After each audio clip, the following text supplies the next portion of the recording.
আজকে রঘুনাথগঞ্জ জঙ্গিপুরে রামনবমীর মিছিলে কিছু দাঙ্গাবাজ মিছিল করতে গিয়েছিল। সেখানে মিছিল তো করেনি, দাঙ্গা করেছে। আমাদের যে আই লাভ মোহাম্মদের জঙ্গিপুরে যে পোস্টারটা ব্যানারটা মারা ছিল, পতাকাটা, সেটাকে ছিঁড়ে ফেলা বলা হয়েছে, ছিঁড়েছে। মুসলিমকে ধরে ধরে মারধর করা হয়েছে, দোকান পাশার ভাঙচুর করেছে। প্রশাসন ছিল কিন্তু সেটা ঠিকভাবে পদক্ষেপ নিচ্ছে না। মিডিয়াদের ভিডিও গায়েব করে দেওয়া হয়েছে, অনেক অশান্তি হচ্ছে।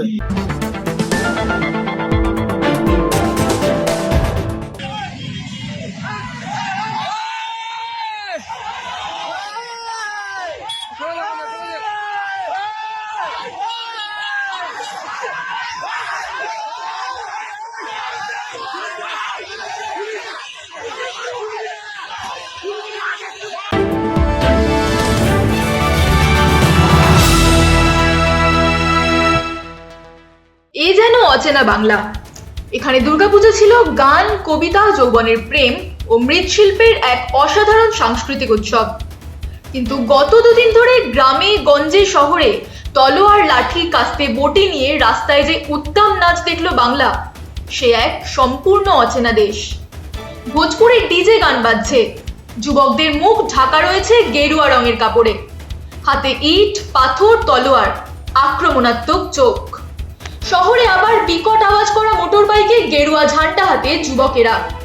উৎসবটা ছিল কিন্তু রামনবমী। কি এই রামনবমী কেউ জানে না। আর পুলিশ ভয় সিটকে বোবা হয়ে রাস্তার একদিকে দাঁড়িয়েছিল। কেন্দ্রীয় বাহিনী পুলিশের পেছনে ছিল, কিন্তু শিথিল শহরের সব রাস্তা ছিল যানজট। তবুও এসব তো ঠিক আছে, কিন্তু রামনবমীর ছলে মুর্শিদাবাদের মুসলিমদের আক্রান্ত হতে হয়েছে, দোকান ভেঙে দেওয়া হয়েছে।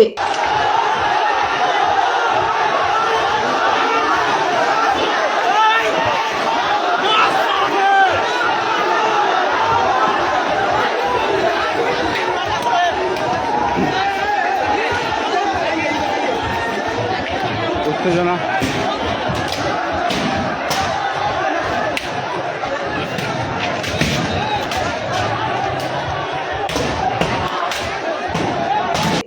বাইক বাহিনী পথচারী মুসলিমদের মেরেছে।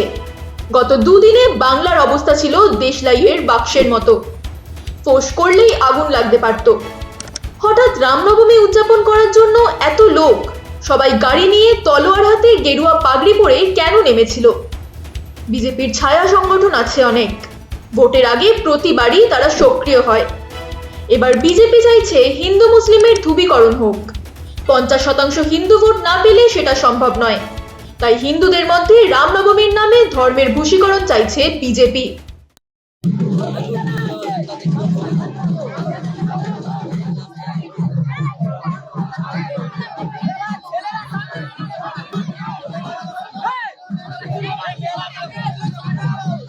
এদিকে হুমায়ুন কবির, ওয়াইসি দুজনেই চুপ, কারণ তারা পেছন থেকে মুসলিম ভোট কেটে তৃণমূলকে হারাতে চাইছে।